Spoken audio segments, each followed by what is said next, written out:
نحمده ونصلي على رسوله الكريم اما بعد فاعوذ باللہ من الشیطان الرجیم بسم اللہ الرحمن الرحیم۔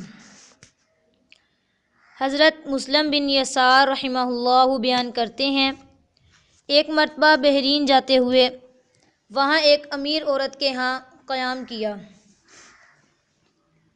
اس کے پاس مال و دولت کی کوئی کمی نہ تھی، جوان بیٹے اور نوکر چاکر خدمت کے لیے موجود تھے، مگر وہ عورت ہمیشہ رنجیدہ اور پریشان سی دکھائی دیتی تھی۔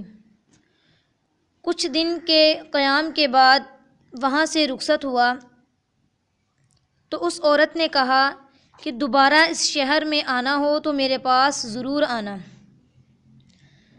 وہ فرماتے ہیں کہ کئی سال بعد جب دوبارہ بحرین گیا تو اس عورت کے گھر پر بھی گیا، لیکن اب گھر کی حالت بالکل بدلی ہوئی تھی۔ پہلے ہر طرف اس کے کارندے اور بیٹے وغیرہ نظر آتے، اب گھر میں بالکل سناٹا تھا، کسی طرف سے کوئی آواز سنائی نہیں دیتی تھی، مگر وہ عورت اب پہلے کے مقابلہ میں خوش نظر آئی۔ وہ فرماتے ہیں کہ میں نے اس عورت سے اس کے حالات کے بارے میں پوچھا، اس کی خوشی کی وجہ دریافت کی۔ اس عورت نے بتایا کہ پہلے ہمارا تجارت کا مال سمندر اور خشکی کے راستہ دور دور تک جاتا، مگر بعد میں سمندر سے جو مال بھیجا وہ غرق ہو گیا۔ خشکی کے راستہ جو مال جاتا وہ کسی نہ کسی وجہ سے خراب اور برباد ہو جاتا۔ بیٹے سب فوت ہو گئے، نوکر چاکر رخصت ہو گئے۔ وہ فرماتے ہیں کہ میں نے پوچھا، پھر تم اتنی خوش کیوں ہو؟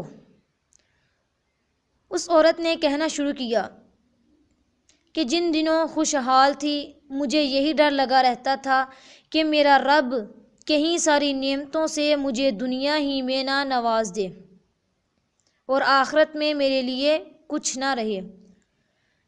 اب اس لیے خوش ہوں کہ دنیاوی ناز و نعم ختم ہوا، میری نیکیوں کا جو بھی صلہ ہوگا وہ میرے لیے آخرت میں جمع ہوتا رہے گا۔